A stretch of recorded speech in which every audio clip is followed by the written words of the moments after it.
So we got big things going on.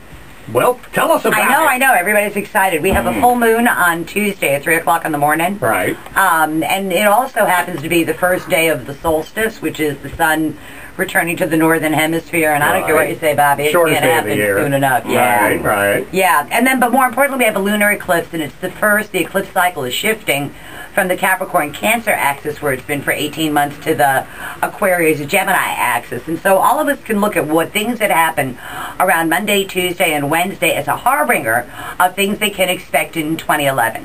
So, going with that, I'm going to start with Sagittarius because we're still in that sign, and that's the sign the eclipse cycle is shifting to. So, Sagittarians everywhere over the next 18 months are going to be reinventing themselves. They are going to be, they've taken the last year or so and sort of made changes on the internal level, and those changes then manifest in 2011 on the external level. And it's brand new starts for them, and for Sagittarians, it really is all about them and what they want out of the universe, where they're going to put their energy. I'll take that. For Capricorns, it's a 2-year period of introspection. They've made a whole bunch of changes over the last 2 years, and now over the next 18 months or so, they're going to incorporate those changes into both their consciousness and into their being. The trouble with that is they're going to have to give a little more than they get before they start getting it. So in that case, Bobby, you want to go with the Sagittarius side rather than the Capricorns. That's what I would do. Yeah. For Aquarians, they get to achieve a long-standing hope, wish,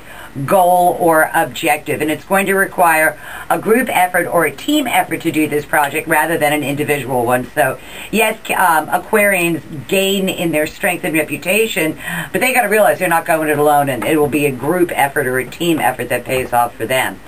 For Pisces, this is in their 10th house of career and public standing. Pisces careers are going to shift over the next 18 months or so. And one way or the other, at the end of the day, they end up with more power than what they started with. So it's good for them professionally and in their career. In their home life, they're going to have to, that's going to take a step back.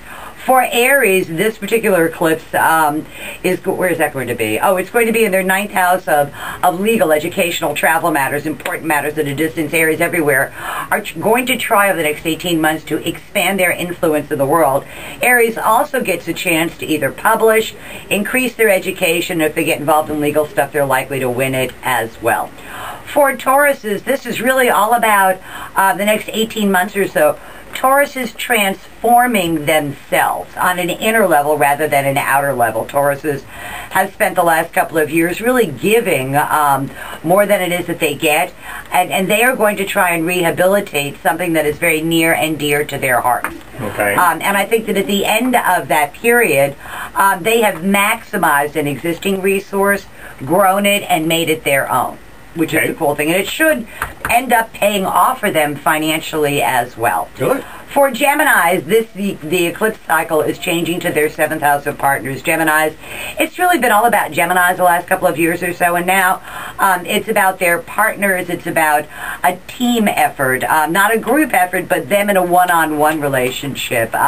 If they're single, they'll meet somebody new. If they're married, their marriage goes well. But the emphasis is really for Gemini on the next 18 months or so on their public image and on their partners. For Cancers, it's all about work. It's about solidifying a work situation. Cancers have felt like they were under the gun over the last few years or so because the eclipse cycle was opposing them, and now that is all said and done. They're with the partners that they need to be with, and now over the next 18 months or so, they get to really sink their teeth into a career, not just a job, more than a vocation, but it's something they can be passionate about and be remunerated for, which is a cool thing.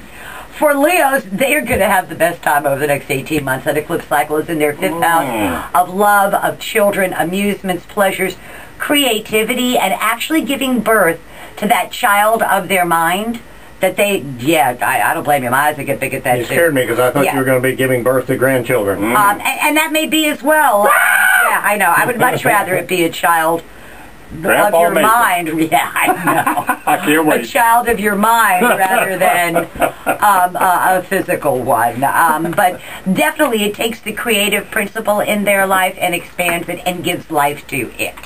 For Virgos, it's in their 4th house of home, and Virgos are really going to be modifying their home environment and changing things there.